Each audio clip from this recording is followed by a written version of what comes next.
Ladies, good morning. Good Morning. morning. Oh, we are just going to be talking all things cheaters and backstabbers. I can't wait to dish. Good. That's good. So, ladies, tell me how you decided to start this podcast and why. Well, I know that that's what the world was looking for is one more podcast Yes. hosted by comedians. But we really love those juicy stories that are, we grew up watching all of the reality, like not reality talk shows, Jenny Jones, Ricky Lake, Oprah, the heyday of that, and then also these kind of like detective-y shows. So we wanted to do something that and we love crazy wild cheating stories, but we wanted to take all those components and make it into a bite-sized bingeable show that people can get a little flavor for something kooky and crazy so Yeah. that when they're in their own daily life they know that it's not as abnormal as they think. Yeah. How do you find your guests? I mean, do you find that people with backstabbing stories and with cheating stories and all of this that they just like literally just DM you and they're like I have got stories for you. Well, Yes. lately we've been getting that. We've been getting people because now that they see that we have people on, a lot of them are, our friends from the stand-up comedy scene. And I feel like everybody has some cheating or backstabbing story. If you like really dig deep in your past, there's something that happened. Maybe you did something that, you're not proud of, but and you're open to talk about it. We're fortunate that we have some friends that are open to talk about it and laugh about it. And in open relationships to talk about that too. Right. But I think like our wait list and the people on our list is so long at this point, and we want to hear them all. And we're even the more that stories come in, the more we're like, oh, maybe we just do a listener like rundown of some of the stories, some of the responses. Um, like Amanda, I'm sure you have heard some stories, right? Oh, no. Lived Yeah. some Yeah. stories. Yeah.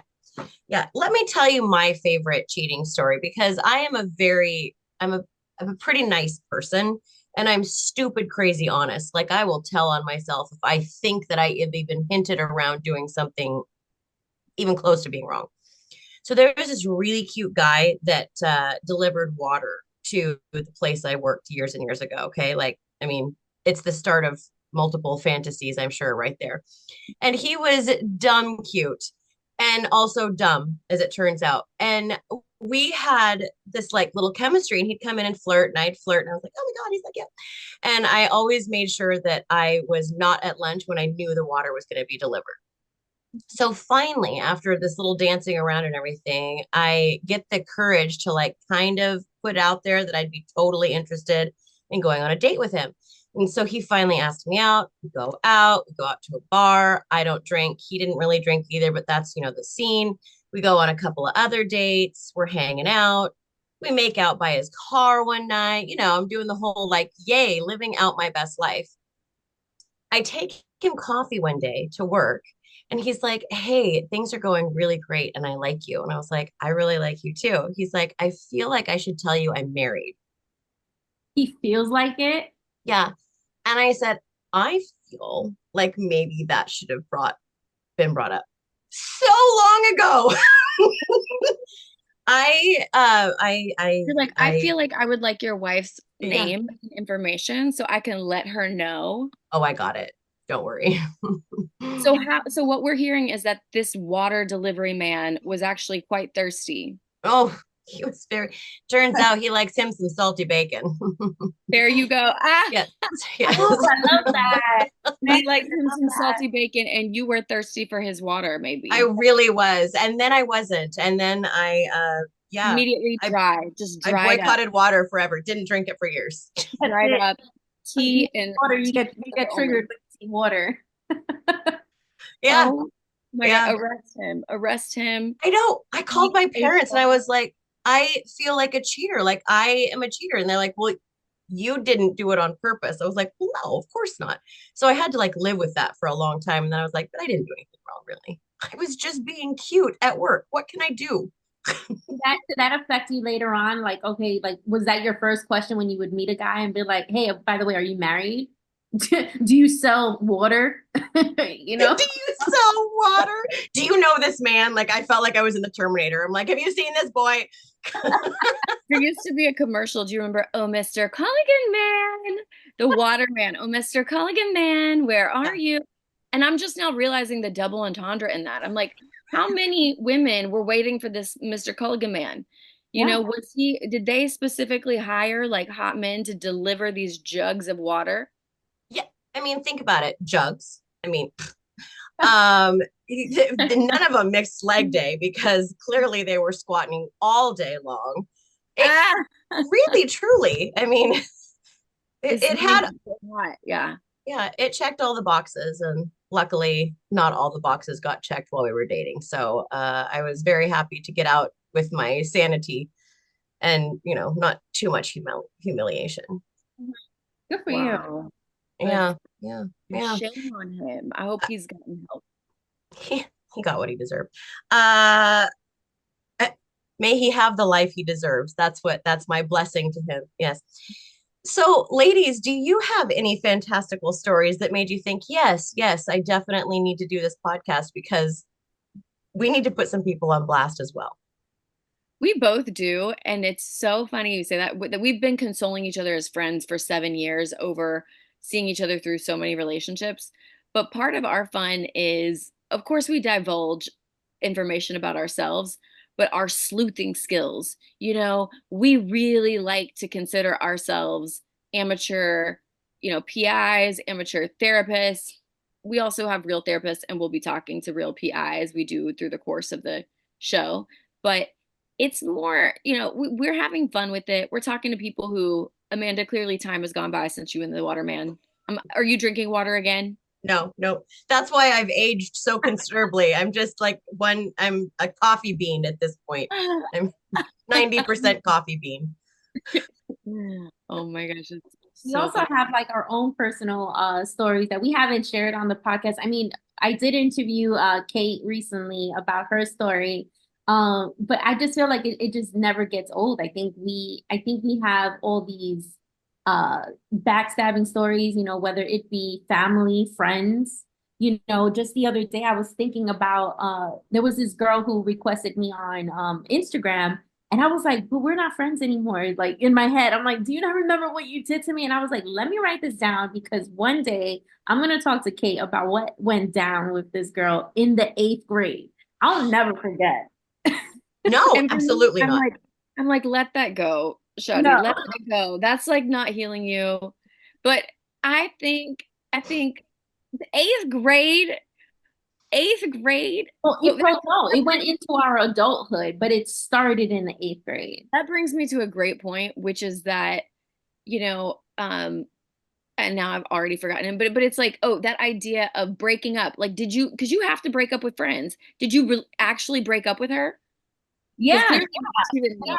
Well, she made it seem like she broke up with me, but I was like, I was at the point where I was like, I don't care. I even got broken up with in high school with like my new best friend because now that I look back in hindsight, I'm like, yeah, maybe I wasn't like the best person to this girl, but And even those stories, it reminds me, we should do an episode on jealousy in friendships because Mm, we yeah. talk a lot about jealousy in relationships and romantic relationships.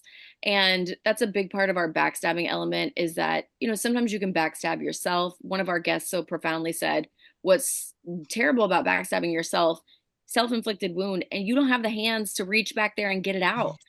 And yeah. so it's like so inspiring to hear how people have overcome it, how people ultimately, I hope everybody learns to at least forgive or make peace with what happened to them. But I can't wait to delve into this idea of jealousy because I've been jealous of friends. I've had friends who've been jealous of me. Everybody, no, I'm kidding. Yeah. I mean, hello. So I'm like, Amanda, tell me what this water cooler man looked like. Was this my ex? Because he used to stay in Bainbridge Island, which is close to Seattle and beautiful. We love it. I was there yesterday. Oh my gosh, it's the cutest, most charming town in the world. The little Truly. deli butcher place, the best sandwiches. It's Oh, I have to adorable. go visit. I have to go visit that. I've I never can't been. wait to, yeah, we want to do a tour around a Cheaters and Backstabbers tour. Uh, well, I will not backstab you. You guys can come hang out with me, stay at my place. We will dish on all things. We will hunt down the waterman because guess what? He's back and lives in the area. So I'm not having it. No. Ooh, so I we'll know put on it'll be our trench coats and our hats and our glasses And our with water. yeah, we totally won't stand out in that outfit. Can we wear the same colors, please? What do you hope that people get from this podcast besides, being able to laugh at one's pain as things go by? I mean, I think obviously now I'm very much laughing about it. Then it was just like, oh my God, the world is ending. But I mean, what do you hope that people get from this podcast and from listening to these stories? Well, I hope people realize that, they're not alone. And, these things do happen, unfortunately. We make mistakes as human beings, and, there's so much power in forgiveness. It doesn't mean that you have to take this person back or you have to be this person's friend forever. But I think once you forgive that person, there's some healing in that for yourself to move forward and, just, practice discernment and, choose wisely, pay attention to the signs. Maybe there's a story where they're like, they can resonate with and like, oh wait, I think my man did that the other day. And now kind of just like open your eyes. Not everyone is have the best intentions for you, Right. but also show some kind of grace to that person because maybe they're battling something internally. Yeah. And for me, Amanda, it's really resilience. Like even your story, when you said that you called your parents and were like, oh my gosh, what did I do? And it's like, Yeah. that sense of self-blaming, but now you've made peace with it. And that's that resilience. It's like, that you weren't intentionally doing something wrong, but even the fact that you asked yourself that question, it shows like we want to, as humans, learn. We don't want to keep making the same mistake. And I think when you start to hear these other stories of people who've either been, maybe we would hear from the waterman, we've heard stories from every different side of it. And you learn that, like, not to sound like Pollyanna or, Anne Frank, but like, I think people are ultimately good. I really do. I know there's some crazy, crazy like Yeah. sociopaths out there, but for the most part, as humans, we make mistakes and if you can say, I messed up but I want to do better, I'll give you the benefit of the doubt. Okay. Has this made you guys think about your past friendships, past relationships, and think, well, I kind of did something a little poopy there, and I probably should call and apologize for that, or reach out, or send some sort of carrier pigeon so I don't actually have to talk to them? I mean, like, how have you come to grips with your past that you've had? Well, I would say therapy has helped me Yeah. a lot. Uh, Yeah, I'm therapy. such an advocate for therapy. Like, I'm not the type to be like, you should try therapy. I think I am. should, I think everyone should try. Universal therapy, like universal health care. And I think when you come face to face with like your own stuff, I know that I wasn't so great to a lot of people, and I do believe in karma, and I think things come back. It's a full circle, and there's things that were done to me, and I look back, I'm like, wait, but I did this to this person, so let me just stop my stuff right here and just be kind and be honest with people. For you me, know it's like, sorry to cut you off, but it's like, we can as far as the forgiveness thing, and like, I can forgive you and wish you well and still want you far away. Like, Yes. I can make peace with it without having to like personally. And we've had guests who've confronted everybody and said, I'm sorry. The apology tour is not for me. I Yep. apologize by trying to be better every day and saying like, yeah, I'm accountable, but like, can I move on? Because if I just throw in the worst moments of my life every day, I'm not gonna be able to keep moving. So it's like, forgive and live and let live, and then insert all of those songs. What goes around comes around. I did go on an apology tour, honestly. Like, I only apologized to one person. Yeah. Like, I felt so awful because I saw that he was going down the line of like the same women as me. And I was like, oh, I feel awful. Like, that's my fault. So I spoke to him. We spoke years ago, and I told him, I was like, I'm really sorry that I treated you this way. And I hope that you can find solace in that and that you realize that that's not the type of person you want to be with. Oh, wow. And I mean, he's still there, but that's on him now. That's my part. I'm going to lead heaven. a horse to water, but you can't make him drink to bring it back to the waterman. Yeah. I tell people all the time, I wish you well. I just wish you not here. Yeah. Like, yeah, go live your life, do things, learn from mistakes, and don't write when you get work. I don't care. Yeah. And don't bring yeah, and don't start following me on Instagram and replying to my stories. Yeah. It's weird. But follow us on Instagram because we're trying to build our audience base. So everybody check us out. How can we find you on Instagram? I mean, do we just look up cheaters and backstabbers, or like I'm doing this right now? We're on everywhere you can listen to your podcasts. Instagram, we're building out our social right now. So we'll be on Instagram, TikTok, YouTube, and iHeart Podcasts, Spotify, Apple Podcasts, all the fun places. Those my girls. And we're in there too, so you can find us back. You are officially followed. Thank you, Amanda. We'll follow you back. We'd love to hear more of this waterman story. Yeah. I love it. Do you try and find the good in all of the stories, or are you just like here for the popcorn eating fantasticalness that is life and social mores? Both. Both. Before we find the good, we want, we both are students of storytelling. We're writers, and we work with a really great team of producers who have experience in, those non-scripted, like murdery shows. We won't say the name, but the ones where women are out here, something pushes them over the edge. There's stuff that you heard and you've loved. And so we're really lucky to have that influence of, we want to remember the good days, even though the train wreck is coming, you don't know how or when.